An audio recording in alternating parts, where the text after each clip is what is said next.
J'aimerais moi aussi vous saluer, vous souhaiter à tous une très très chaleureuse bienvenue.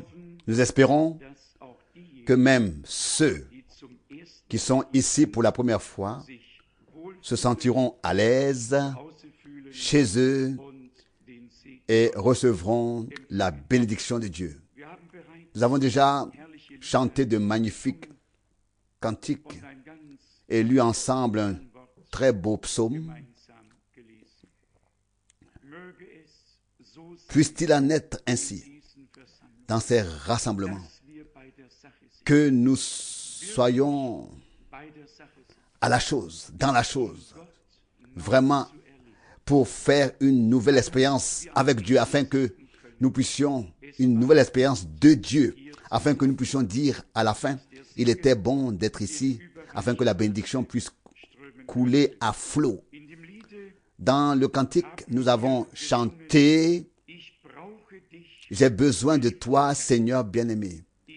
J'ai besoin de ta sainte puissance. » Frère Rousse a posé la question inverse. Qui n'a pas besoin de lui? Qui n'a pas besoin de lui? Qui?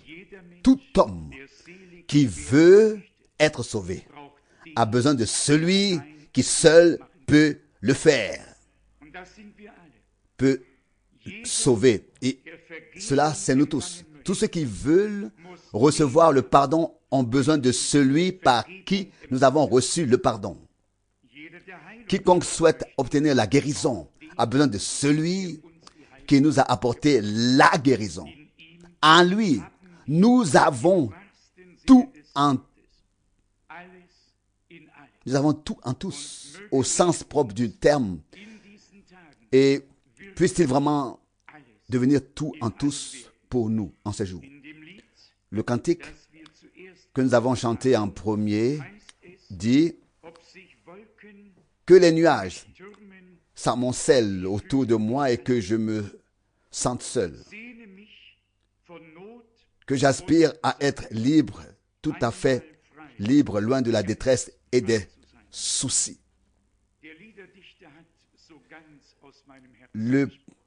Ce cantique a ainsi parlé à mon cœur, vraiment.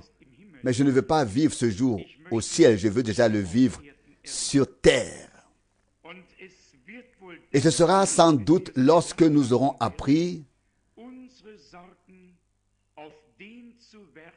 à nous décharger de nos soucis sur lui qui prend soin de nous. Selon la parole de l'Écriture, déchargez-vous sur lui de tous vos soucis, car il prend soin de vous.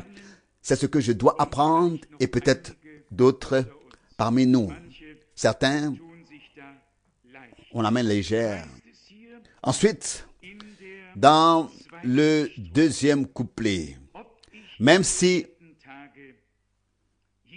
je me tiens ici sous la croix tous les jours de la terre, sur la terre, et si d'autres et que d'autres cassent des roses, mais que moi, je vois que des épines. L'important, c'est que nous soyons couronnés à la fin. C'est en effet notre Seigneur qui a porté la couronne d'épines et nous devons porter la couronne de vie. Il n'y a guère de paroles pour exprimer ce qui m'émeut, me touche et je veux dire la plupart d'entre nous, lorsque nous pensons à la grâce indescriptible qui nous a été accordée, tant d'années de proclamation de la parole, de croissance spirituelle et tout ce qui va avec. Nous en sommes reconnaissants à Dieu. Et je dis, comme je l'ai souvent fait, que le meilleur reste à venir. Il ne peut en être autrement. Le meilleur est à venir. J'ai entendu un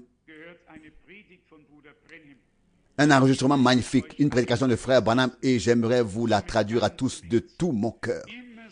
Il y a toujours des questions. Suis-je né de nouveau? Ai-je été baptisé par l'Esprit? Ai-je fait l'expérience de Dieu? Parmi le peuple, il y a des questions diverses. Et celui qui a une question n'a pas encore de clarté. Et celui qui n'a pas de clarté se demande encore si l'expérience est vraiment là dans sa vie. Car celui qui a fait l'expérience de Dieu ne se demanderait pas s'il l'a faite. Et nous sommes simplement ici pour nous donner la main pour servir, pour nous tendre la main pour servir. Et les sermons de Frère Branham sont les plus appropriés pour nous dire la vérité sans porter de gants, de vitrier. C'était un homme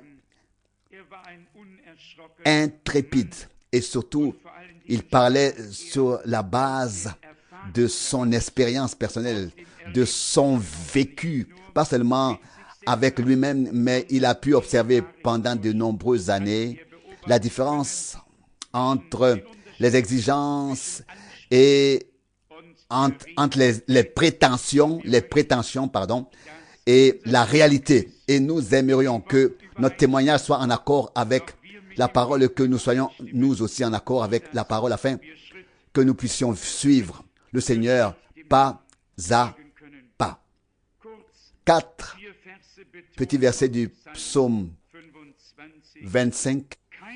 Non, aucun, le verset 3 du psaume 25, non, aucun de ceux qui espèrent en toi ne sera déçu. Est-ce que c'est vrai? Qui persévère en toi ne sera déçu. Cela doit être vrai parce que c'est écrit dans la parole de Dieu. Si toi et moi nous avons été déçus, c'est que nous n'avons pas placé notre confiance en Dieu dans ce contexte. Si nous plaçons notre confiance en Dieu à tout moment, en toute situation, nous ne pouvons pas être déçus. Il ne peut pas nous décevoir. Il est dit ici dans la deuxième partie, déçu sera celui qui t'abandonnera en toute infidélité. Il se peut même que ces gens-là viennent à une réunion et disent ensuite, oh, j'ai été un peu déçu. Personne ne sera déçu dans une réunion s'il a placé sa confiance en Dieu. Lorsque le psaume a été lu, j'étais déjà béni. J'aurais déjà pu rentrer à la maison. Pourquoi? Parce que nous marchons, nous suivons intérieurement. Nous mangeons la parole de Dieu. Nous l'absorbons. Nous sommes devenus une partie de la parole. Aux deux sœurs qui ont témoigné très brièvement dans le bureau aujourd'hui et qui ont dit combien la parole de Dieu était devenue grande pour elles, je n'ai pu que répondre. La parole devient chair, elle devient réalité, elle devient notre vie spirituelle personnelle. La parole se vit à travers nous. Elle vit à travers nous. Et toujours, maintenant le verset 4 du psaume 25. Éternel, fais-moi connaître tes voies, enseigne-moi tes sentiers. Oh, qu'est-ce que je souhaiterais plus que cela. Ensuite, il y a une dame qui vient de l'Hollande pour la première fois que j'ai rencontrée à l'Assemblée de Londres. Je lui ai dit tout à l'heure, je souhaite faire la volonté de Dieu. Et elle a regardé par-dessus la table et m'a dit, c'est pourtant ce que vous avez fait jusqu'à présent. Avez-vous compris cela? Est-ce que je ne me suis pas exprimé clairement ou est-ce qu'il n'y a pas des shows dans la réunion? C'est ainsi. C'est vraiment parfois comme ça que les gens qui font déjà la volonté de Dieu, ils aspirent à la faire et à la faire encore et encore plus. Et d'autres ne s'en préoccupent pas du tout et suivent leur propre voie. Pourtant, cette parole ou cette phrase m'a touché. En même temps que nous désirons ardemment faire la volonté de Dieu, nous avons déjà été trouvés dans la volonté de Dieu. Qu'a dit notre Seigneur lorsque Marie a menti? Oh, qu'est-ce que je viens de dire? Marie a-t-elle vraiment menti? Tu secoues la tête de gauche à droite. Si c'était en Inde, cela aurait signifié oui. Chez nous, ça veut dire non.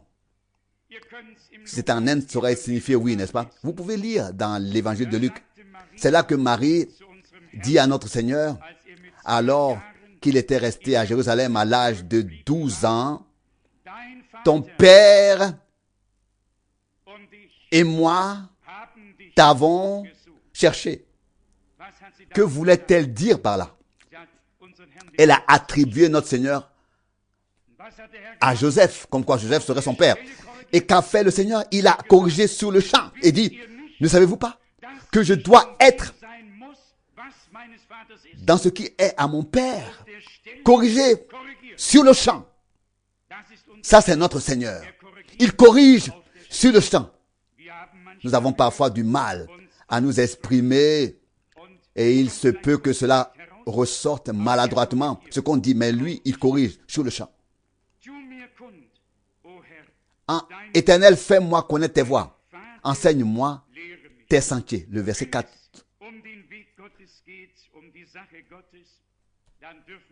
Quand il s'agit de la voix de Dieu, de l'œuvre de Dieu, nous pouvons témoigner en toute franchise. Il nous a donné la lumière. Nous ne faisons pas partie de ceux qui tâtonnent dans l'obscurité, mais une lumière éclatante s'est allumée pour nous. Par grâce, nous pouvons en témoigner librement. Nous pouvons marcher dans la vérité sur la voie du salut, comme il est écrit ici. Et le verset suivant ici, au verset 8, l'Éternel est bon et sincère. Psaume 25, verset 8 maintenant. C'est pourquoi il montre aux pécheurs le droit chemin. C'est lui qui pouvait dire, je suis le chemin, la vérité et la vie. Aujourd'hui encore, nous indiquons le même chemin aux hommes. Il n'y a qu'un seul chemin. Jésus est ce chemin. Celui qui veut y entrer autrement n'y parviendra pas. Ensuite, au verset 12, le verset 12, qu'en est-il de l'homme qui craint l'Éternel? Il lui montre la voie qu'il doit choisir. Que Dieu nous donne à tous la crainte de Dieu et qu'il nous montre le chemin que nous devons choisir. Et puis le verset 15 est aussi si précieux. Le verset 12, mes yeux sont toujours fixés sur l'Éternel, car il retirera mes pieds du filet. Loué soit son nom, il est assez fort. Il me tenait à cœur de placer directement au commencement de cette réunion, de ces réunions, je voudrais utiliser le mot d'ordre, le thème, la devise, la phrase, nous aimerions voir Jésus. Comme thème de ces réunions, puisse-t-il résonner tout au long de ces journées et être vécu par nous. Nous aimerions voir Jésus. Nous aimerions le vivre, l'expérimenter. Nous aimerions sentir sa présence. Nous aimerions qu'il nous parle, qu'il agisse au milieu de nous. Pour nous préparer à cela, je voudrais nous lire la parole d'Hébreux, chapitre 10. Hébreux, chapitre 10. En fait, il faudrait lire à partir du verset 11, mais vous connaissez le contexte que le Seigneur s'est offert en sacrifice. Et puis, il est écrit au verset 18. Oui, peut-être même, oui, il faudrait lire avant. Il faut lire à partir du verset 16 pour le contexte. Hébreux 10, verset 16. Voici l'alliance que je ferai avec eux après ces jours-là, dit le Seigneur. Je mettrai mes lois dans leur cœur et je les écrirai dans leur esprit. Il ajoute, et je ne me souviendrai plus de leurs péchés ni de leurs iniquités. Mais là où ceux-ci ont trouvé le pardon, il n'y a plus besoin d'offrande pour le péché. Nous pouvons dire amen tous à cela. À partir du verset 19, il est écrit, ayant donc, frères, la joyeuse assurance d'entrer par le sanctuaire, par le sang de Jésus, c'est la voie nouvelle et vivante qui nous a inauguré à travers le voile, c'est-à-dire à travers sa chair. Nous avons lu dans le psaume, l'Éternel lui montre le chemin. Ici, le chemin nous est montré. L'accès se fait par le sang de Jésus-Christ, notre Seigneur et Sauveur. Et nous croyons de tout cœur que le chemin est frayé. Le voile du temple s'est déchiré. Le pardon, mais alors le rideau, la grâce et le salut ont été accordés à tous ceux qui y croient de tout leur cœur. Celui qui ne croit pas mourra dans son péché. Mais celui qui croit a déjà été enlevé de son péché, car notre culpabilité et notre châtiment ont été mis sur lui afin que nous ayons la paix. Et c'est par ces maîtres sûrs que nous avons été guéris. Et non pas guéris, et non que nous serons guéris, mais que nous avons été guéris. Croyons-le donc aujourd'hui de tout notre cœur. Et alors nous pourrons nous réjouir. Ce n'est qu'ainsi que nous pourrons nous réjouir dans le Seigneur. Si nous croyons bibliquement et savons que le passé est réglé et que Dieu nous a offert le plein salut, le pardon total et la justification en toutes choses. Je crois que frère Aman est en train de regarder par ici. C'était une question dimanche à Zurich. Une chère sœur d'âge avancé a dit, frère Frank, j'ai ici un sermon de frère Branham et il dit qu'une femme pourrait être pardonnée et ainsi de suite si elle a fait ceci ou cela, mais elle ne peut jamais être justifiée. Vous connaissez tous cette prédication si vous l'avez lue attentivement. Et nous remarquons que tout comme le Seigneur s'est adressé à différentes personnes dans ses sermons, les élus, les appelés, les non-croyants, beaucoup ont été interpellés. Nous pouvons nous souvenir d'une chose une fois pour toutes. Celui qui a été élu par Dieu avant la fondation du monde,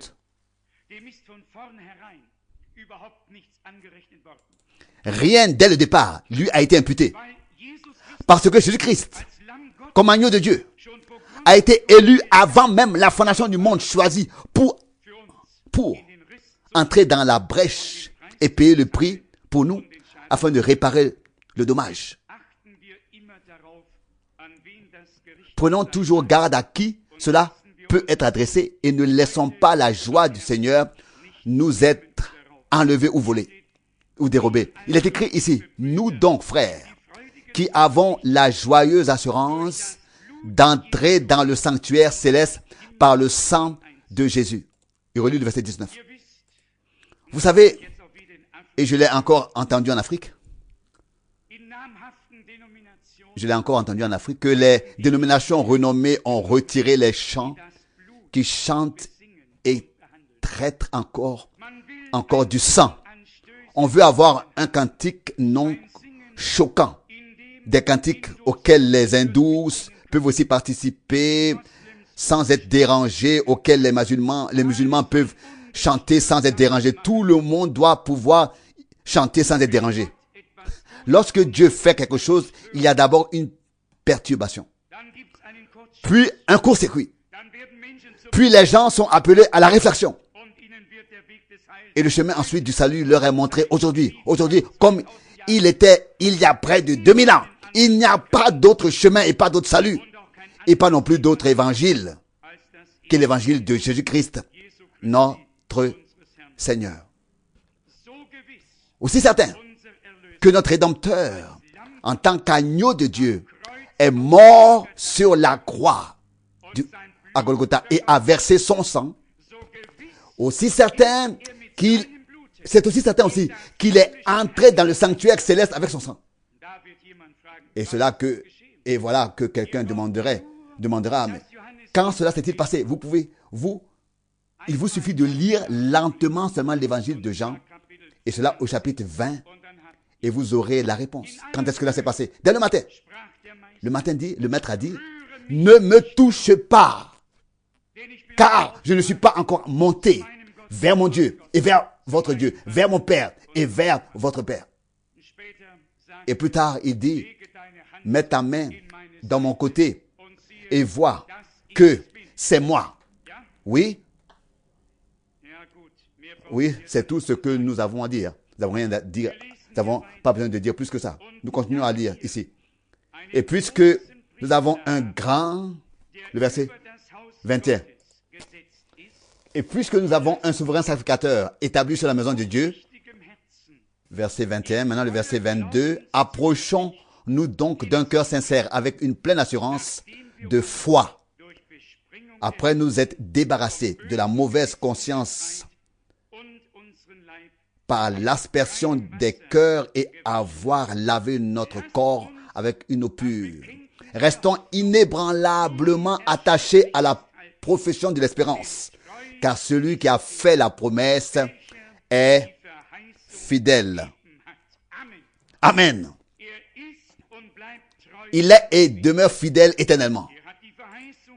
Il a donné la promesse et il a veillé à ce qu'elle s'accomplisse. Il est écrit ici au verset 20.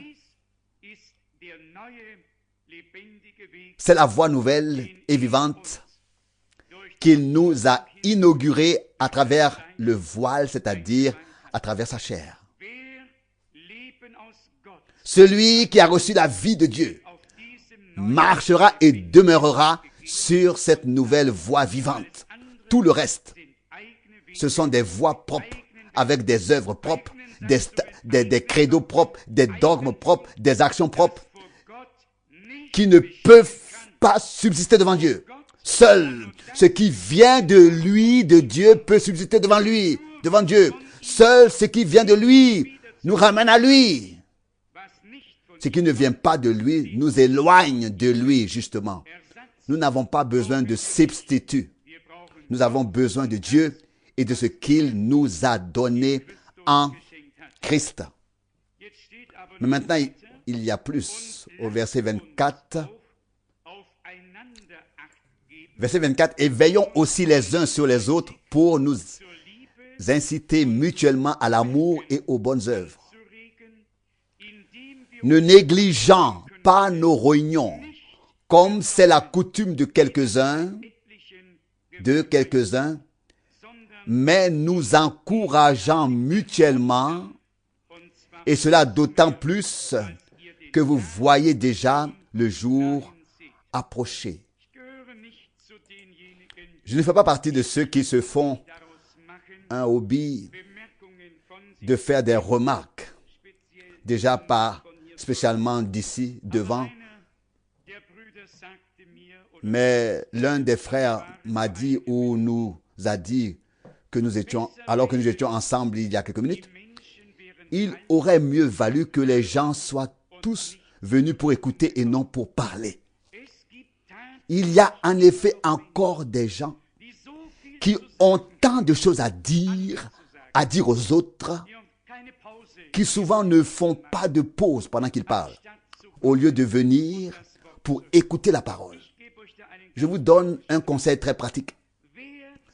Que celui qui est venu pour écouter la parole de Dieu s'approprie entre-temps ce qui appartient à chaque citoyen de chaque pays, à savoir disposer personnellement de son temps libre. Cela n'a vraiment aucun sens de mélanger la sagesse de quelques-uns qui sont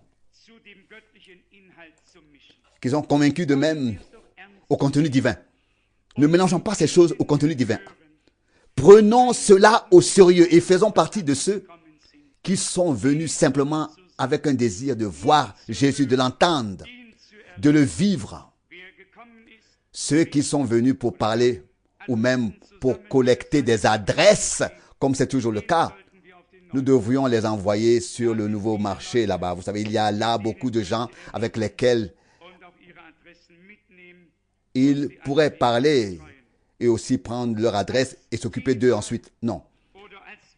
J'ai encore quelque chose à l'esprit en tant que thème ou sous-thème, faire la comparaison entre l'expression « le temps est proche » et le temps et le fait que le temps est venu pour une chose. Vous connaissez tous les Saintes Écritures et il n'est pas nécessaire de lire chaque passage de la Bible. Dieu parle par le prophète Jérémie. L'hirondelle et chaque oiseau connaît son temps, mais mon peuple n'a pas connu le temps. Il y a de nombreux passages dont nous allons lire quelques-uns. Commençons par le chapitre 1 de l'Apocalypse et voyons comment il y a eu des moments où le temps était proche et des moments où il était accompli. Apocalypse, chapitre 1, verset 3.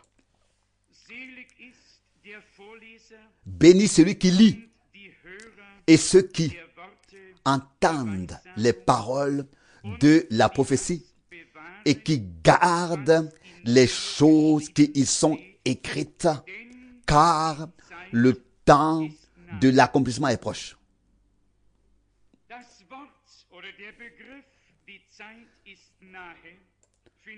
Le mot ou l'expression « le temps est proche » revient souvent, peut-être sous une forme quelque peu modifiée. Le temps s'est approché ou le temps est proche. Mais soudain, il n'était pas seulement proche, il était soudain là. Des événements d'importance salvatrice étaient annoncés. Le temps se rapprochait toujours plus. Mais soudain, le temps était accompli. Soudain, il n'était pas seulement proche, il était là. Et nous avons rédigé il y a des années la brochure intitulée « Le temps est proche ». Si je la rédigeais en 88 ou une autre, je pourrais utiliser ce titre « Le temps est là ».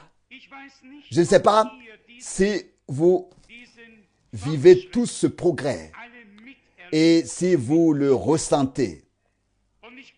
Et je pense que je peux le dire. Nous sommes aujourd'hui plus proches que jamais de toutes les choses qui restent à faire, qui restent à s'accomplir, n'est-ce pas? Les choses sont déjà avancées dans leur développement. Ce qui était encore loin il y a 20 ans était proche il y a 10 ans. Cela peut arriver à tout moment et être là. Nous pouvons vraiment nous attendre à tout à partir de maintenant. Nous n'avons pas à établir ici la feuille de route à laquelle Dieu doit se conformer. Mais nous devons observer les signes des temps et suivre le progrès et l'évolution des choses. Et je pense que c'est ce que font la plupart des croyants, qu'ils y sont attentifs. Il est écrit, car le temps est proche. Il est écrit sur les lettres, les écrits, aux écrits, etc. Soudain, le temps était là. Ici, l'annonce, puis le progrès, le développement, et le temps venait toujours quand Dieu le voulait. Le temps était là quand Dieu le voulait. J'ai une autre parole à lire dans l'évangile de Matthieu, au chapitre 3. Et nous le faisons spécialement aujourd'hui en guise d'introduction pour nous imprégner profondément de cette idée, de cette pensée, entre la différence. Le temps est proche ou le temps est là. Si vous lisez l'évangile de Matthieu et peut-être aussi la brochure que j'ai rédigée en dernière, nous trouvons toujours des passages de l'Écriture où s'accomplissait ce qui était écrit dans le prophète. Il s'agissait de promesses, d'annonces qui ont mis des centaines d'années des centaines d'années à se réaliser. Tout à coup, le temps était là. Le temps était arrivé. Le prophète Ésaïe a prophétisé au chapitre 40 Une voix retentit dans le désert. Crie dans le désert. Aplanissez le chemin de l'Éternel. Le temps se rapprochait de plus en plus. Soudain, il était là. Soudain, ce que Dieu avait dit dans sa parole s'est accompli. Et nous comptons désormais sur tout. Je le répète, je ne connais pas les détails ni leur ordre, mais je sais une chose.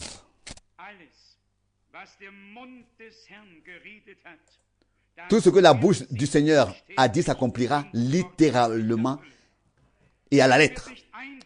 Pas une seule parole de Dieu ne tombera à terre. Les Écritures ne peuvent pas être brisées et annulées. Ce que Dieu a dit est oui et amen. Et qu'il ne vienne à l'idée de personne. Oui, que le diable est aussi là. Le diable ne m'intéresse pas du tout. Dieu est le Tout-Puissant. Et ce qu'il ne permet pas au diable, le diable ne peut pas le faire. Oublions le diable et tout ce qu'il fait. Et pensons à Dieu et à Dieu seul et à ce qu'il fait. Et nous serons aidés. L'évangile selon Matthieu 3, au verset 1, il est écrit: en ces jours, là, Jean-Baptiste parut publiquement, prêchant dans le désert de Judée. Répentez-vous, car le royaume des cieux s'est approché. Ce qui m'intéresse, c'est la comparaison entre ce qui s'est approché et ce qui est ensuite réellement venu. Être là. À la Pentecôte, il n'était pas seulement proche. À la Pentecôte, il a pleinement percé. Le royaume de Dieu, l'Église de Dieu a été fondée, réunie par le Saint-Esprit, unie. Les choses étaient devenues proches. Tout à coup, elles étaient là. Ils s'accomplissaient. Il est également écrit dans Matthieu 3, verset 3. Celui-ci est en effet l'homme auquel se réfère la parole du prophète Ésaïe, qui dit: une voix crie à haute voix dans le désert, préparez le chemin du Seigneur, aplanissez ses sentiers. Vous connaissez tous l'histoire de Jean, ses prédications. En fait, il a dit à tous ce qui leur était dû. Et vous savez, plusieurs groupes différents sont venus à lui, sont venus le voir. Les militaires sont venus lui demander ce qu'il fallait faire en tant que soldat. Vous l'avez déjà lu? Vous l'avez déjà lu? Tous ne hochent plus la tête. Ça n'a pas d'importance. Mais je vais vous lire rapidement le chapitre de Luc chapitre 3. Luc chapitre 3.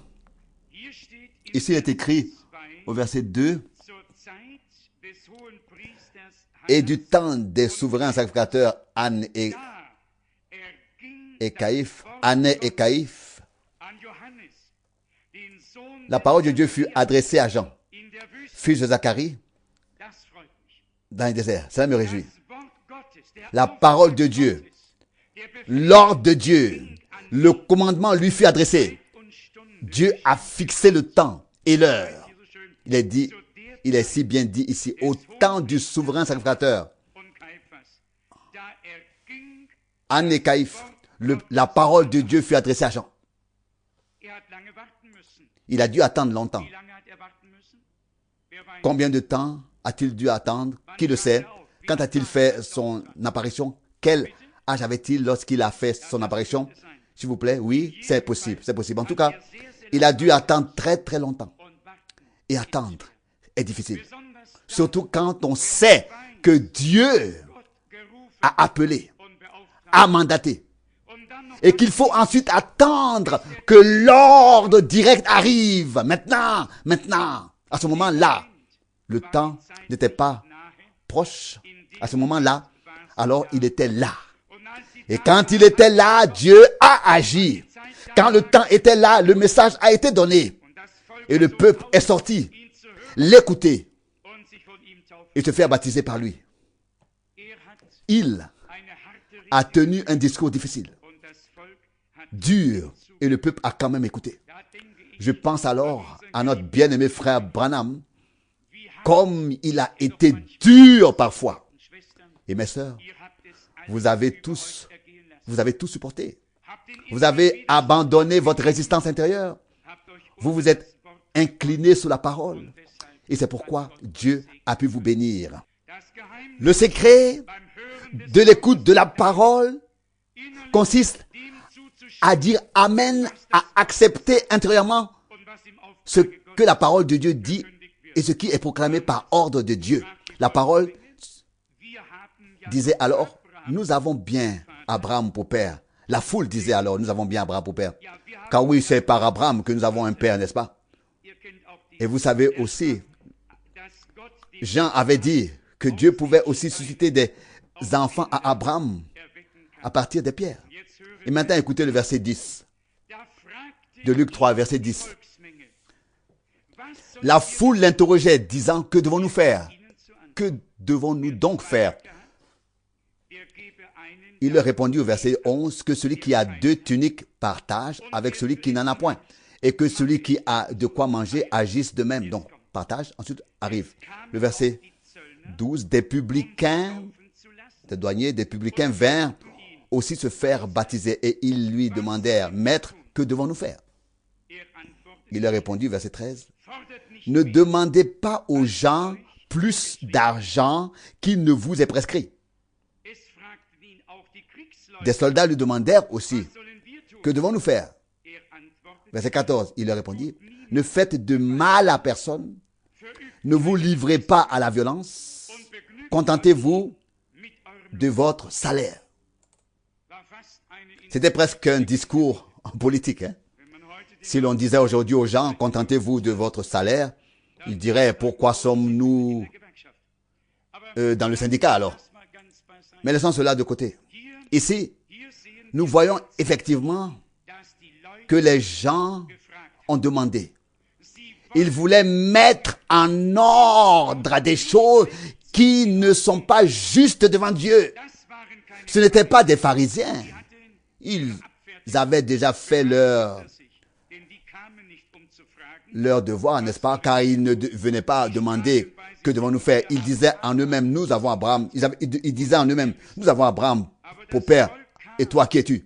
Mais le peuple, lui, venait et demandait ce qui est juste devant Dieu. Moi, j'écris bientôt un livre. Ce sont des pensées qui me touchent déjà. Je vais encore déclencher quelque chose un jour, mais je ne quitterai pas cette terre avant. Je dois encore une fois m'attaquer aux piliers comme Samson. Une colonne ici et une colonne là. Je dois encore m'attaquer à 2 colonnes avant de partir d'ici et ensuite que la maison s'écroule. Non, il y a des gens qui sont simplement destinés à dire ce que les autres ne peuvent pas dire. D'une part parce qu'ils ne le savent pas et n'en connaissent pas la signification. D'autre part, ils ne le sauront peut-être même pas.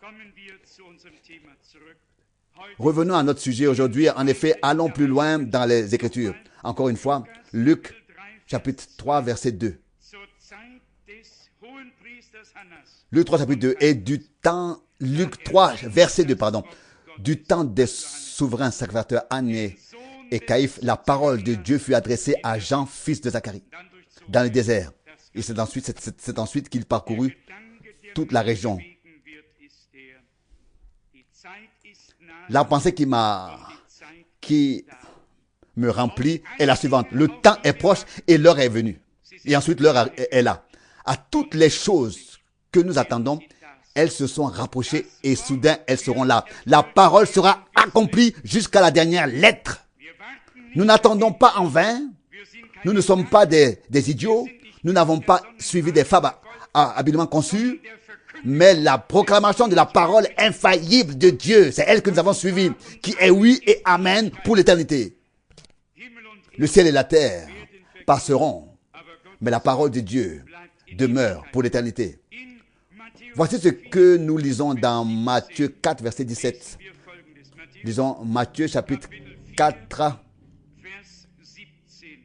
verset 17. J'ai souvent du mal parce que je lis la Bible en allemand et en anglais à trouver. Et souvent, trouver les pages avec précision, c'est difficile. Car je lis deux Bibles en même temps. Il est dit ici, c'est à partir de ce moment-là, au verset 17.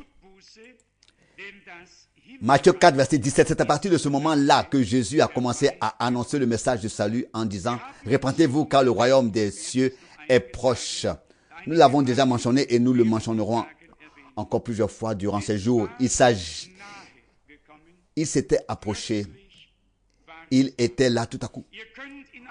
Le temps. Vous pouvez lire dans Actes 2. Quand le jour fut accompli. Je vais le lire attentivement pour que vous l'ayez, pour que nous l'ayons. Actes chapitre 2, verset 1. Acte 2, verset 1. Quand le jour de la Pentecôte fut arrivé, pas seulement fut rapproché, mais fut arrivé. Ils étaient tous ensemble dans un même lieu. Des événements avaient été annoncés. Ils se rapprochaient de plus en plus. Tout à coup, ils étaient là. Tout à coup, ils arrivaient. C'est exactement ce qui se passe de nos jours. Imaginons qu'avec le ministère de Frère Branham, qui avait été annoncé dans le prophète Malachi, qui sait combien de temps auparavant, tout à coup, il était là. Maintenant, il y avait la construction, la distribution de la nourriture spirituelle. Et nous savons que le reste est encore à venir. La construction, donc, l'édifice. Dans Luc 9, je veux dire, Marc 1, verset 15. Ici, il est écrit, je lis aussi le verset 14 avec le verset 15. Après que Jean eut été mis en prison, Jésus se rendit en Galilée et y annonça le message du salut de Dieu là-bas. En disant, le temps est accompli et le royaume de Dieu est proche. Repentez-vous et croyez au message du salut. Ou bien alors, croyez à l'évangile. Croyez au message du salut. Ici, je voudrais faire une pause. M'arrêtez un instant. Il ne peut pas être question uniquement de la foi, mais de la foi conforme à l'écriture, de la foi telle que l'écriture l'a dit. Car c'est ce qui est écrit dans l'évangile de Jean, au chapitre 7, des versets 36 à 38. Celui qui croit en moi, a dit notre Seigneur, comme le dit l'écriture. Et pas seulement celui qui croit. Je vous l'ai déjà dit ici. Les gens croient en Jésus. Le monde entier croit. Les musulmans croient qu'il est né d'une vierge. Ils croient qu'il est le fils de Marie. Ils croient qu'il est l'un des 5 plus grands prophètes. Ils croient qu'il reviendra avant que Dieu n'établisse son royaume. Mais cette foi ne leur sert pas à grand chose. Oui, pourquoi pas? Parce qu'ils ne croient en lui qu'en tant que personne historique, en son existence. Ils ne savent pas du tout qui il était et pourquoi il est venu. Donc une telle foi est totalement inutile. Et je n'oublierai jamais la fois où j'ai témoigné du Seigneur à Baltels, à Madame de Stein, et je lui ai dit, vous avez besoin de Jésus-Christ. Et je vous ai raconté ce qu'elle m'a dit. Je viens de vendre mon Jésus. Elle m'a dit. Et je me suis effrayé, bien sûr, n'est-ce pas, sûrement que je suis devenu pâle. J'ai certainement pâli, mais je ne me suis pas regardé dans le miroir, n'est-ce pas? Mais qu'est-ce que vous voulez dire par là, j'ai vendu mon Jésus? Et oui, elle dit, oui, je l'ai acheté en CSSR. Il mesurait 1,20 m et je l'ai gardé si longtemps chez moi et je l'ai vendu à l'église. Et il se trouve maintenant ici et là. Non, ça ce n'est pas mon Jésus, c'était peut-être leur Jésus, votre Jésus, mais pas le mien. Le mien n'est pas sur une croix faite par l'homme, n'est pas accroché sur une croix faite par l'homme, ni en plomb, ni en or, ni en bois. Mais mon Jésus est Emmanuel, le Seigneur des Seigneurs et le Roi des Rois. le Sauveur du monde, celui qui nous a rachetés. Amen. Celui qui dit aujourd'hui, oui, je crois en Christ. On peut alors directement demander, oui, auquel? En lequel? Nous en sommes là. Oui, frère Rousse, tu as gémi. Non, nous en sommes là aujourd'hui. Il faut demander aujourd'hui, en qui? En lequel? Et cela aussi, je vous l'ai dit, alors qu'un homme du Vatican est là, en ce qui concerne ces choses-là, les gens sourient partout dans le monde entier, qu'il y ait 10 000 ou bien 100 000 personnes qui sont réunies, cela n'a pas d'importance pour moi. Dans chaque conférence que je tiens, car je sais que ça pourrait être la première ou la dernière, alors il y a quelque chose que je ne laisse pas. Je leur dis qui est Jésus-Christ et je leur dis aussi qui est l'Antéchrist. Ce sont les deux choses que je ne laisse pas. Il me semble que c'est ce que Dieu m'a donné. Et les frères qui m'accompagnent parfois quelques jours dans le même pays et qui se voient ensuite resservir la même chose, cela, il sourit déjà, n'est-ce pas? Et l'un des deux m'a demandé après toutes les réunions, frère Franck, comment se fait-il que tu n'annonces pas seulement Christ? Ça, nous nous réjouissons. Que tu n'annonces pas seulement Christ, nous nous réjouissons, mais que toujours, n'est-ce pas, tu saisis les jambes de cet homme-là qui vient du Vatican. Oui, je leur ai dit, mais c'est nécessaire, car ce sont les deux choses opposées. Dans l'un, Dieu s'est révélé et dans l'autre, Satan se fait connaître et les gens ne savent pas la différence. C'est peut-être que je dois leur dire la différence. Alors je lui ai dit, ou bien alors je lui ai dit, mais ou bien alors tu voudrais le faire, Non, non, non, pas moi. Alors vous voyez, alors il y en a un qui doit le dire. Et plus que je n'ai rien à perdre, alors je peux leur dire en face. Et d'autant plus que c'est vrai et nécessaire, il faut le dire. Mais je vous l'ai dit aussi là, à l'époque quand ils aspergeaient les gens à bomber en disant que le Christ est dans chaque religion. Si 750 millions d'hindous entendent une chose pareille, le Christ est dans chaque religion, alors oui, ils ne parleront bientôt plus que de Christ. Plus que du Christ. Mais c'est le Christ du pape, pas le Christ de Dieu. Pas mon et ton Seigneur, mon et ton Sauveur. Vous savez, je pense justement à cela lorsque frère Branham était en Suisse et en République fédérale d'Allemagne. Vous connaissez l'histoire. Lorsqu'il devait observer le dressage de la table et que le Seigneur lui a dit, va, je vais te montrer ce qui se fait dans la formule au nom du Père, du Fils et du Saint-Esprit. Et il a regardé et le médium a dit, l'Esprit confesse être de Dieu. Il a dit, ce n'est pas mon Seigneur, ce n'est pas mon Sauveur qui est actif ici. Vous connaissez tous l'histoire. Qui ne parle pas du Christ aujourd'hui? Qui n'utilise pas la formule au nom du Père, du Fils et du Saint-Esprit? Qui? Ne suis-je pas en train de penser à cet homme qui fait partie des hommes d'affaires du plein évangile? Il m'a dit ça, il faut que je te le dise. Comment est-ce que je suis entré dans la loge maçonnique?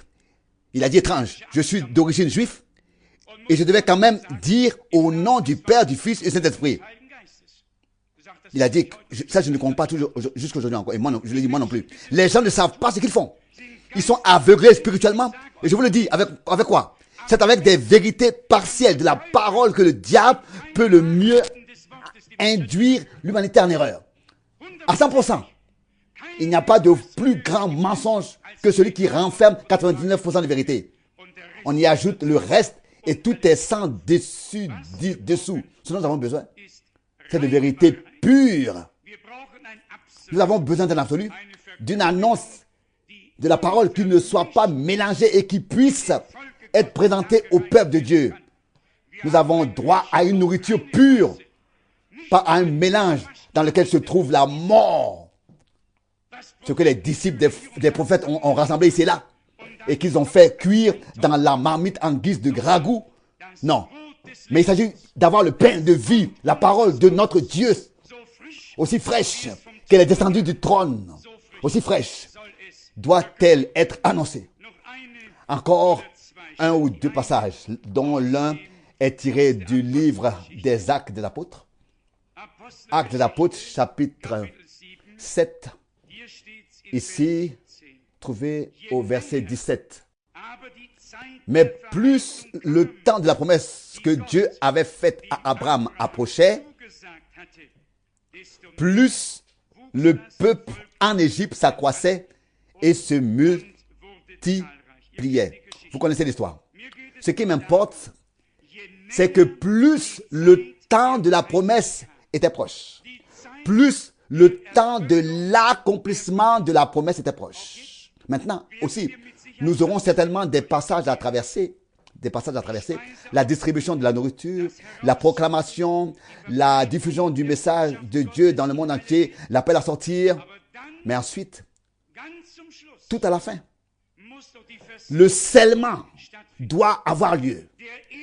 Le premier ou du premier au dernier, nous devons tous avoir la confirmation de Dieu, la certitude qu'il a imprimé son sceau sur nous. Nous sommes à lui. Même le droit au changement de notre corps consiste en ce que Dieu nous accorde par grâce la puissance de l'Esprit. À nous qui vivons. Nous reviendrons à ces choses plus tard. Mais plus le temps de la promesse s'approchait. Bien-aimés, je ne pense pas que ce soit seulement mon impression. Je crois vraiment que le temps de Dieu est très, très proche. Pour ne pas dire dans la foi qu'il est déjà là. Dans la foi, on pourrait presque dire que le temps n'est pas seulement proche. Il est très proche. Il fait irruption. Il apparaît. Il se ferait un chemin, comme autrefois. La loi et les prophètes avaient été jusqu'à Jean. Et c'est à partir de là que l'évangile a été annoncé.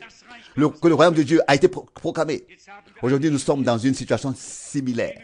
Les dénominations ont eu leur temps pendant des siècles. Mais il y a eu un moment d'un mandat et d'un appel divin avec un mandat divin pour la fin des temps. Et parce que nous le savons, nous savons aussi que le temps pour les choses finales, pour les dernières choses, doit être proche. Et je vais vous lire l'une d'entre elles. Vous savez que frère Branham a parlé de l'heure du Carmel et qu'il y a dans 1 Roi, chapitre 18, ce magnifique verset 36. 1 Roi 18, verset 36. 1 Roi 18, 36. Lorsque le temps où l'on doit présenter l'offrande fut arrivé. Amen. Lorsque le temps fut arrivé. Lorsque le temps où l'on doit présenter l'offrande fut arrivé, le prophète Élie s'approcha et pria. Lorsque le temps fut arrivé, il n'a pas fait 3 tentatives en disant « Voyons, c'est maintenant à telle et telle heure, je vais essayer, peut-être que ça va marcher. » Il a profité de l'intervalle pour dire aux autres « Priez avec force, appelez votre Dieu, peut-être qu'il dort, peut-être qu'il est en train de faire un voyage, etc. » N'hésitez pas à crier plus fort, peut-être que vous serez exaucés. Il savait exactement où il se trouvait. Il savait en qui il croyait, car la parole du Seigneur lui avait été adressée. Je vous lis aussi cela. Il fait même référence. 1 Roi 18, verset 30. 1 Roi 18, 30. Élie dit alors à tout le peuple, approchez-vous de moi. Tout le peuple s'approcha de lui. Et Élie rétablit l'autel de l'Éternel qui avait été renversé. Il prit 12 pierres, d'après le nombre des tribus des fils de Jacob, à qui la parole de l'Éternel avait été adressée en ces temps. Israël sera ton nom. Verset 32, il bâtit avec ses pierres un autel au nom de l'Éternel. Vous pouvez continuer à lire, vous savez de quoi il s'agit ici. Il s'agissait ici d'une heure de Carmel. Une intervention divine, une action de Dieu sur cette terre. une décision divine prise depuis le ciel, que personne n'avait plus besoin de se demander où est le bien, où est le mal, où il y avait et où il n'y avait pas. Dieu lui-même témoignait. Frère Branham aspirait à cette heure de Carmel. Il parlait du compte à rebours et de tout le reste. Mais je crois que cette heure de l'épreuve de force arrive. Et je crois que Dieu en sortira vainqueur. Il sortira comme le Tout-Puissant, le Sublime, et il combattra du côté de son peuple. Combattra du côté de son peuple. Il combattra pour nous. Aujourd'hui, nous le défendons. Ensuite, il interviendra pour nous. L'heure est proche. Il est dit ici. Il relit le verset 36. Lorsque le temps où l'on doit présenter l'offrande fut arrivé. J'aimerais que ce soit aujourd'hui, que je puisse dire que l'heure que nous avons attendue, que nous attendions, est arrivée. Ce jour-là, moi aussi, je n'aurai plus un long visage. Ce jour-là, la joie et l'allégresse seront dans le cœur des croyants, de ceux qui ont fait confiance à Dieu, qui ont traversé tout cela, qui ont passé par toutes ces épreuves. Je sais bien comment cela se passe. Le monde entier se laisse aller à la fête, se laisse fêter et célébrer, et le peuple de Dieu doit se contenter de mépris et de méconnaissance. Ce qui se fait en matière de diffamation. Mais quand l'heure viendra, l'heure de Dieu, alors nous serons, je le dis comme je le pense, ceux qui riront. Aujourd'hui, nous sommes ceux qui pleurent, ceux qui souffrent. Mais alors, nous serons ceux qui se réjouiront de ce que Dieu a fait. Un jour, notre Seigneur a dit, mon heure ou mon temps n'est pas encore arrivé. Votre temps est en toute voie, est dans toutes les voies. Mais avant, gardons cela sous les yeux. Les choses de Dieu ont toujours leur temps, ont toujours leurs heures, avant qu'elles furent annoncées à l'avance. D'abord, elles sont annoncées à l'avance et ensuite, elles se rapprochent comme Jean disait autrefois. Le temps est proche. Le peuple d'Israël s'est tenu debout lorsque le temps de la promesse s'est approché. Et que s'est-il passé quand il est arrivé? Dieu est apparu à Moïse dans le buisson ardent. Alors le temps était là. Alors le temps n'était pas seulement proche. Alors le temps était là. Et quand le temps était là, Dieu agissait. Dieu se révélait, se manifestait. Il faisait et a fait sortir son peuple. Mais souvenez-vous qu'il y avait des gens qui avaient la promesse et que celle-ci ne s'est accomplie que pour le peuple pour qui les promesses avaient été faites. Pas à tous les peuples environnants, à un peuple que Dieu avait choisi de s'approprier par l'intermédiaire d'Abraham, d'Isaac et de Jacob. Peut-être, à titre d'information à ce sujet, car certains disent oui, le peuple d'Israël est élu et les autres regardent un peu dans l'obscurité. Dans l'obscurité, non, ce n'est pas comme ça. Regardez, c'est ainsi. Dieu a pris un peuple. Dans ce peuple, il a pris à nouveau des individus. De ce peuple, il a pris à nouveau des individus comme prophètes pour parler à travers eux et pour faire connaître son conseil de salut ici sur terre. Pour que nous ayons aujourd'hui une vue d'ensemble de ce que Dieu veut et de ce qu'il a prévu. Dieu n'a pas besoin de beaucoup. Dieu n'a besoin que d'un seul peuple, d'un seul homme. Et puis ça a continué toujours ainsi, mais la parole, est pour tous.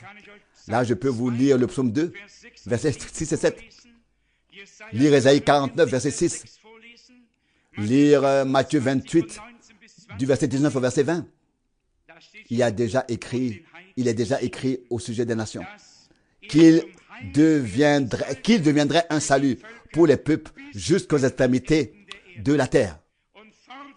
Réclame de moi les nations et je te les donnerai en héritage. Osée dit, ceux qui n'étaient pas mon peuple seront appelés fils du Dieu vivant. Ceux qui ne me cherchaient pas, je me suis laissé trouver par eux. Il y avait suffisamment de passages qui indiquaient déjà que la grâce et le salut seraient aussi pour les nations. Seulement, Dieu a eu besoin d'un peuple qu'il a utilisé. Et au sein de ce peuple, il a toujours eu des porte-paroles pour annoncer le conseil de salut qu'il a avec toute l'humanité. Est-ce vrai? Et nous y avons participé par grâce. Nous avons par grâce à cela.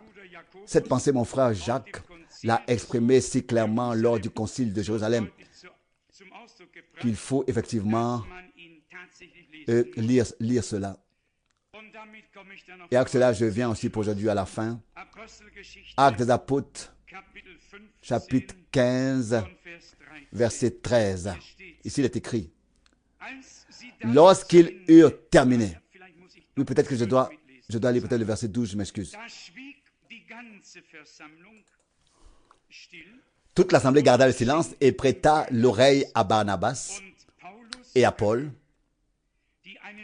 qui firent un rapport sur tous les signes et les prodiges que Dieu avait opérés par eux parmi les païens. Lorsqu'ils eurent terminé, Jacques prit la parole pour s'adresser à eux en ces termes. Chers frères, écoutez-moi. Simon a rapporté comment Dieu lui-même avait d'abord été soucieux de gagner à son nom un peu parmi les païens. Et avec ces choses s'accordent les paroles des prophètes.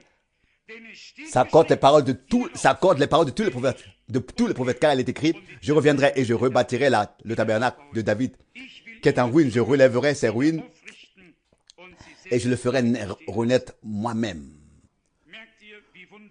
Remarquez-vous comment est-ce que merveilleusement ces hommes de Dieu de l'Ancien Testament ont exposé ce qui pour les prophètes était encore prophétie à leur époque.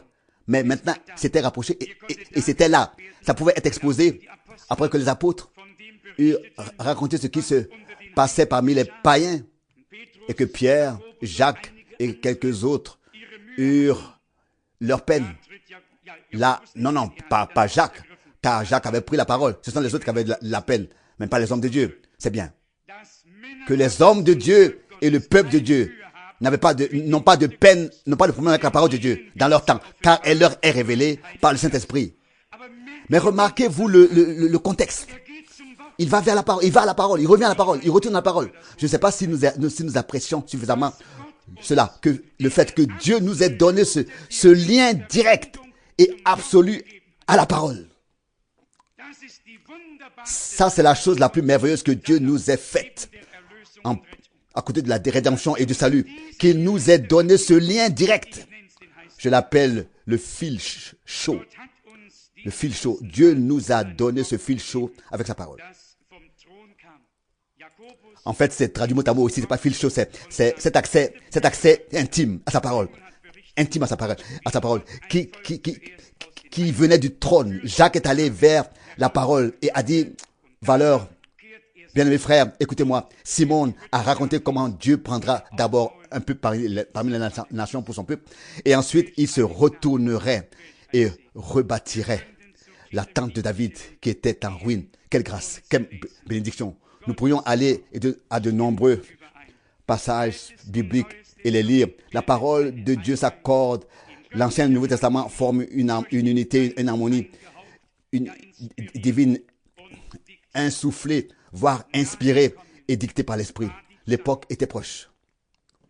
Oh, à quel point est-il proche aujourd'hui? Sentinelle, quelle heure est-il dans la nuit? Sentinelle, quelle heure est-il dans la nuit? C'est ce que nous lisons dans le prophète Ésaïe. La réponse est que le matin arrive et aussi la nuit. Si vous voulez en savoir plus, revenez et demandez. Nous voulons en savoir plus. Nous reviendrons et nous demanderons au Seigneur et nous dirons au Dieu, parle-nous, fais-nous voir les choses si clairement. Mais j'ai l'impression qu'après que Dieu nous a si magnifiquement ouvert sa parole et son conseil de salut dans son ensemble, Il veut maintenant en arriver là avec nous. Personnellement, arriver au point où nous puissions être des instruments, des outils, des ustensiles qu'il peut utiliser, des récipients, des vases entre sa main, dans sa main, qu'il peut bénir, qu'il peut utiliser. N'oubliez pas que le temps des choses est proche, très proche. Le temps des choses est là. Le temps est là. Le temps où Dieu commence à agir. Et le temps où nous nous mettons à sa disposition. Le temps est là. Pas seulement proche. Le temps est là. Combien de temps Dieu aura encore le temps? C'est son affaire.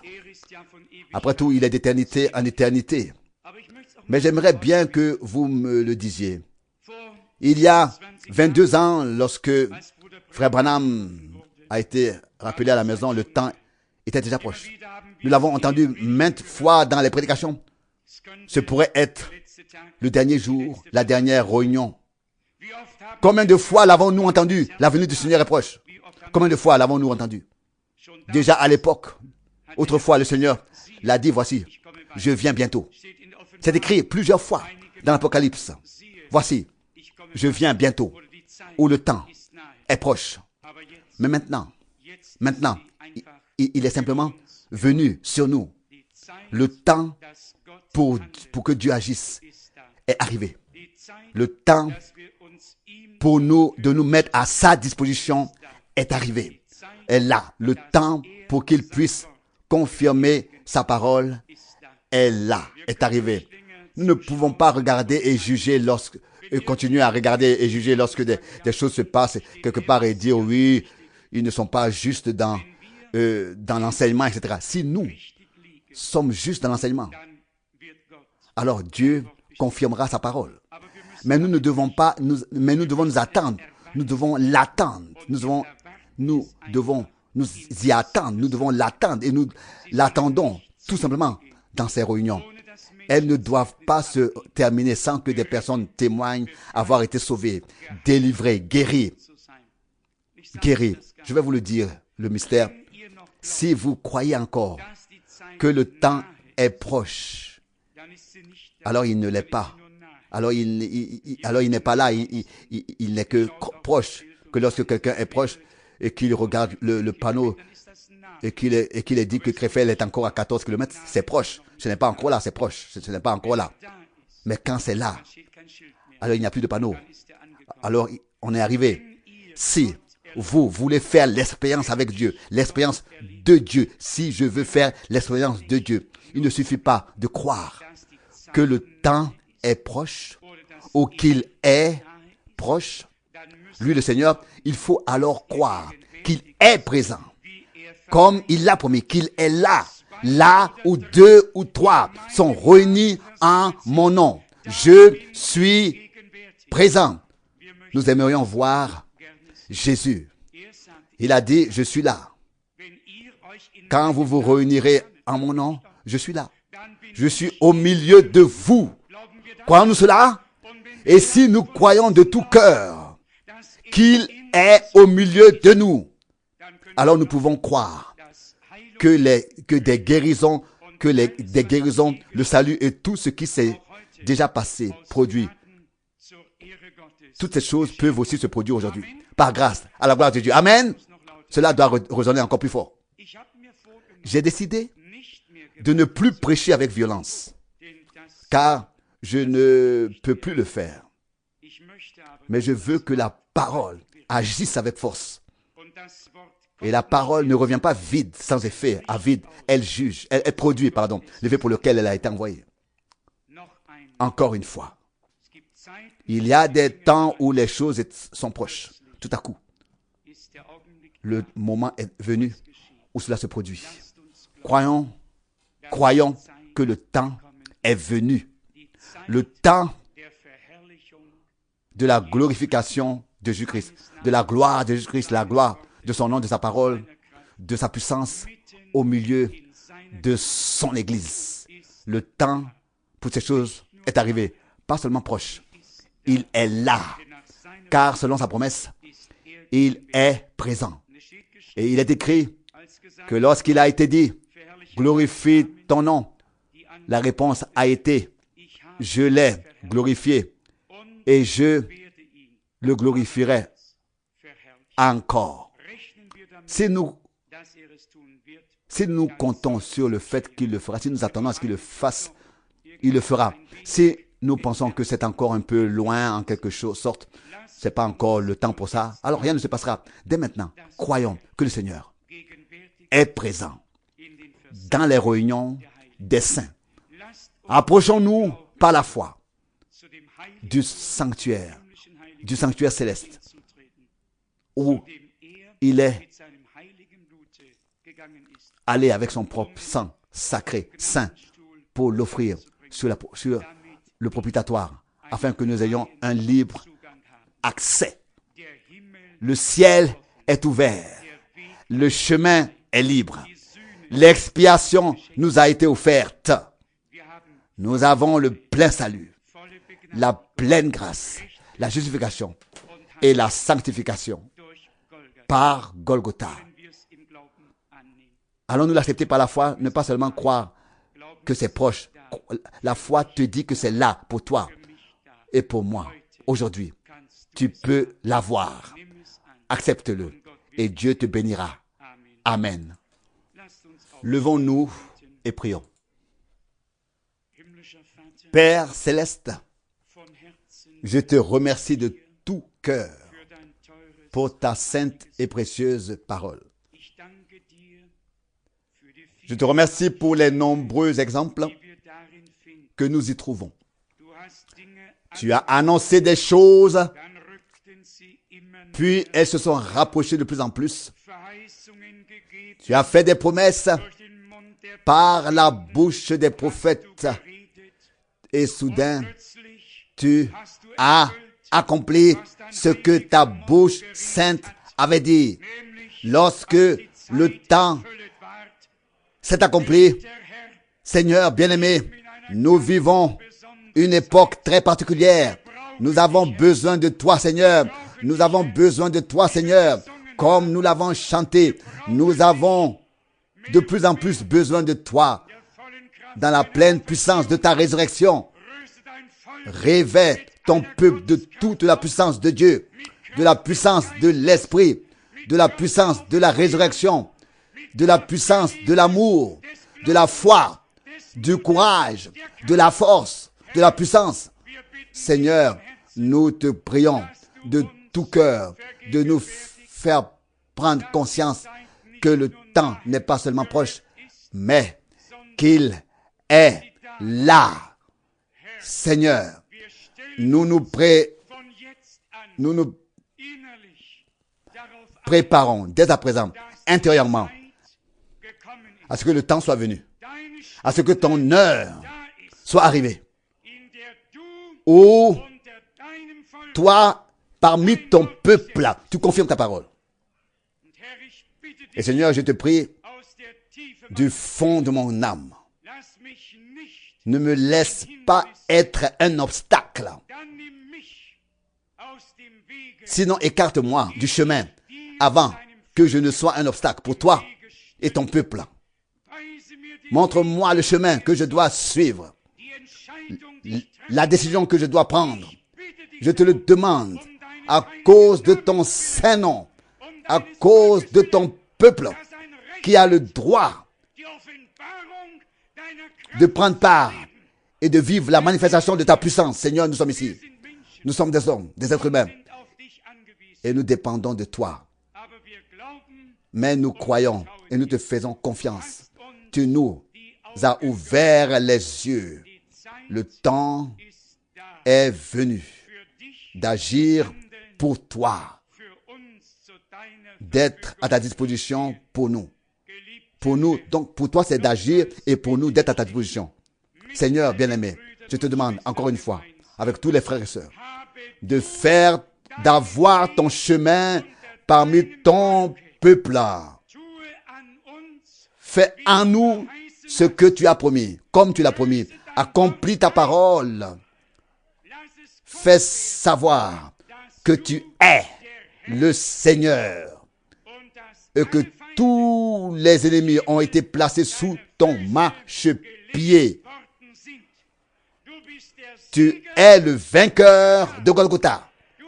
Tu as totalement vaincu la puissance de Satan. Tu as vaincu l'enfer. Tu as retiré l'aiguillon de la mort. Et tu es ressuscité le troisième jour. Tu es vivant. Et nous sommes vivants avec toi. Bénis ton peuple. Donne-nous l'assurance. Donne-nous la confiance et la foi en toi. Et aide-nous à compter sur le fait que tu te révèles. À compter sur le fait que tu te révèles. Seigneur, nous nous réjouirions ensemble si le début pouvait être fait, pris ou réalisé dès ces jours-ci. Seigneur, nous te confions ton œuvre. Nous te remettons ton œuvre à toi, toi-même. Tu l'achèveras glorieusement. Nous sommes l'œuvre de Dieu, l'action de Dieu. Nous sommes ce que tu fais. Nous te remercions pour cela. Enlève toute affliction, guéris toute blessure. Mon Dieu, réponds-nous comme nous te le demandons et sois miséricordieux envers chacun afin que personne ne soit négligé. Sauve les perdus, guéris les malades, délivre les possédés, confirme ta parole. À toi, Dieu vivant, soit gloire et honneur. Seigneur, nous croyons que le temps n'est pas seulement proche. Seigneur, il est là. Il est tout simplement là. Nous te prions maintenant de nous donner la grâce d'être dans l'attente devant ta face. Oui, laisse luire ta face au-dessus de nous et donne-nous ta paix. Notre Père qui est aux cieux, que ton nom soit sanctifié. Ce nom que tu nous as révélé, ce saint nom de Jésus, fait qu'il soit actif dans la puissance, manifesté dans la puissance divine, dans sa puissance divine, et qu'il manifeste que nous croyons en toi, comme l'ont dit l'Écriture. Dieu fidèle, que ton règne vienne. Seigneur, à l'époque, nous devions prier pour qu'il vienne. Mais à la Pentecôte, il a été ouvert et a commencé. Ton royaume a été manifesté. Seigneur, bien-aimé, que ta volonté soit faite sur la terre comme au ciel. Je te le demande encore une fois. Fais que je sois trouvé dans ta volonté parfaite. Pas seulement dans la volonté permise, ou bien, oui, admise, ou bien permissive, permise, mais dans la volonté parfaite de Dieu. Bénis avec nous ton peuple tout entier, en adoration dans tous les lieux, dans le monde entier. Abat les murs et ouvre les portes des reins, car là où tu ouvres, personne ne peut fermer. Seigneur, nous te remercions de tout cœur de nous avoir permis de participer à ce que tu fais maintenant. Tu nous as parlé et c'est pourquoi nous attendons que tu accomplisses ce que tu as promis. À toi, Dieu Tout-Puissant, soit la louange, l'honneur, la gloire et l'adoration dans l'éternité, pour l'éternité. Amen. Amen.